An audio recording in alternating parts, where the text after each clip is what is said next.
Over 40 human bodies floating in an African lake. A lake in Georgia where an entire town and its graveyards were drowned beneath the surface. And deep in Siberia, a lake that never freezes hides something locals call the devil. What scientists found under these lakes terrified everyone. Lake Labynkyr is way out in Siberia, in a spot so remote most people never go near it. But the people who do live close by have passed down stories for hundreds of years about a creature living under the water.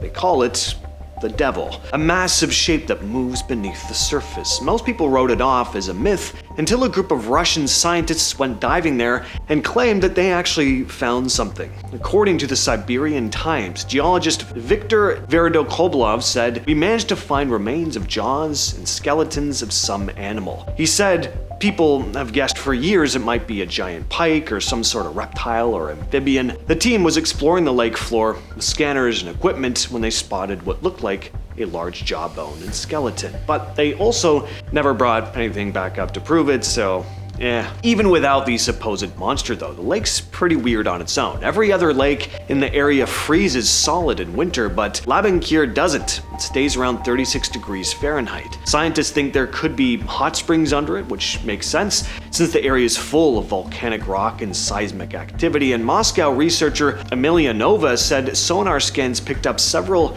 seriously big underwater objects in this lake. No one knows for sure what they were. If you live in Georgia or the southeastern United States, you know the name Lake Lanier, and you know the creepy stories that come with it. The history here is pretty eerie, and some say it's a big reason why this lake has claimed well over 500 lives. See, the US government built Lanier in the 50s. To do it, they had to flood an entire river valley. Everything they flooded was still there, all the homes, roads, and graveyards. Today, this lake, which is massive, by the way, is a resort spot. But how many family-friendly lakes do you vacation at with an entire town buried at the bottom? Yes, people have died here over the years. Like I said, over 500. Boating accidents, drowning, people have also just gone missing. Some say the lake is haunted by the souls of those buried in the graveyards, now sitting deep under the surface of the water.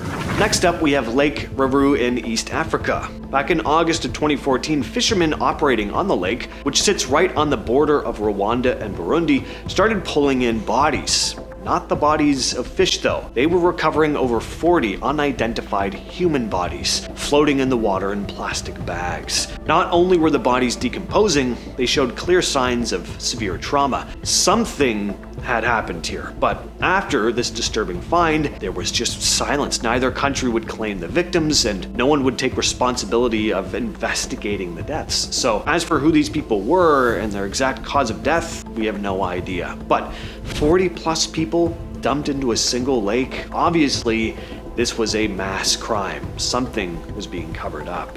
Lake Natron in northern Tanzania looks amazing from a distance. It's got this deep red color that makes it look almost alien, but up close, it's one of the harshest places on Earth. The water is super alkaline with a pH around 10.5, basically the same as ammonia. It's full of salt and minerals that flow in from a nearby volcano. If an animal falls in and dies, it doesn't rot like it would anywhere else. The water is so mineral heavy that it starts coating the body, turning it into this stone-like shell. A photographer named Nick Brandt found birds and bats like this along the shore, completely preserved and stiff, almost like statues. He said he just found them washed up like that and decided to photograph them as they were. They've become pretty famous photographs. People online started saying the lake turns animals to stone. That's not exactly the case. They're not literally petrified. It's more like they're mummified in salt, which is still pretty crazy. And the weirdest part is, it's still one of the only places in the world where flamingos go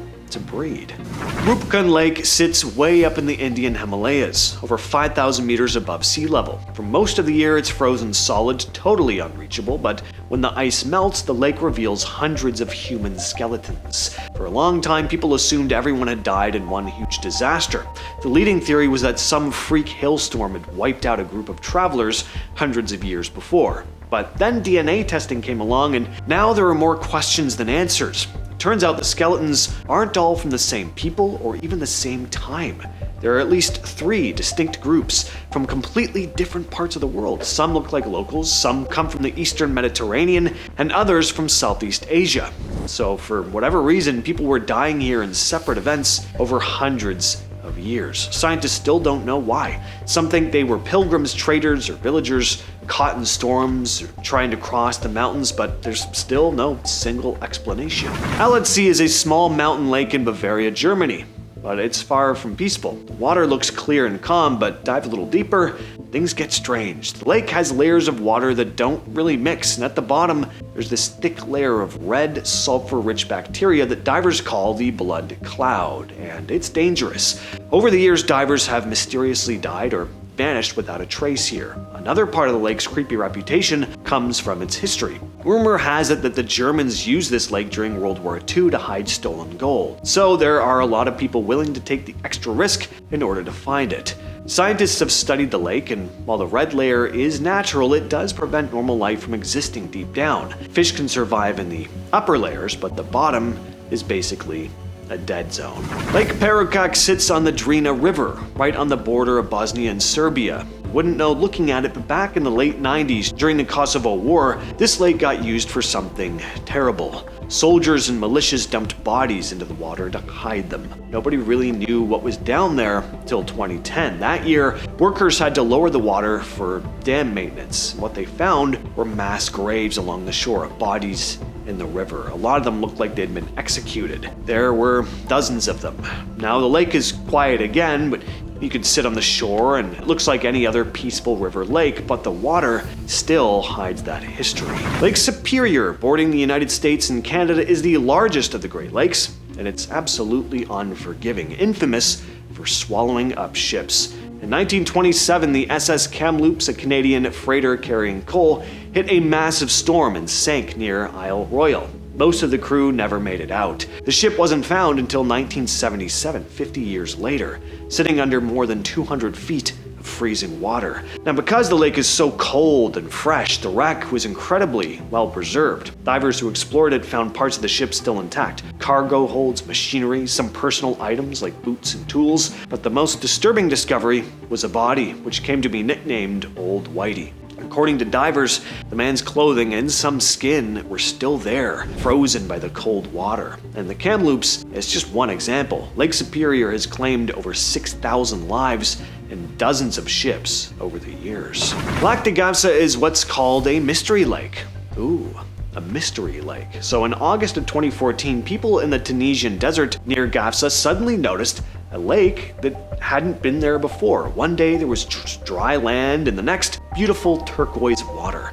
People were pretty stunned. The lake wasn't enormous, maybe about the size of a big city block, but it was deep, somewhere between 10 and 18 meters straight down. By the next week, families were showing up to swim in it. Scientists think the lake might have appeared because a small earthquake caused cracks in the ground, and those cracks let water from underground burst up to the surface. Some others said heavy rainfall or mining activity could have caused it, but whatever, it popped up almost overnight in a place that's been nothing but desert for hundreds of years. The problem is the land around Gafsa is packed with phosphate. That means the water could have high levels of toxins and radioactive minerals. So within days, that bright blue water turned all green with algae, and they started warning people not to swim there.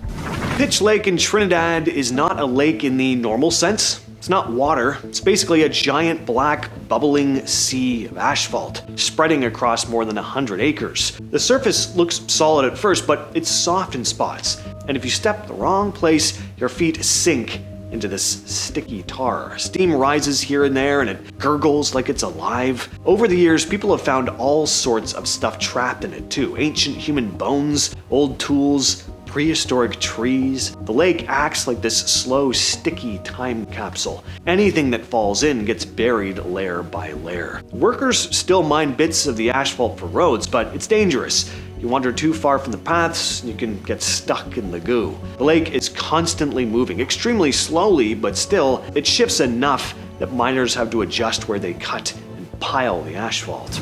All that said, I've been your host James, and I'll catch you, yes you specifically, next time.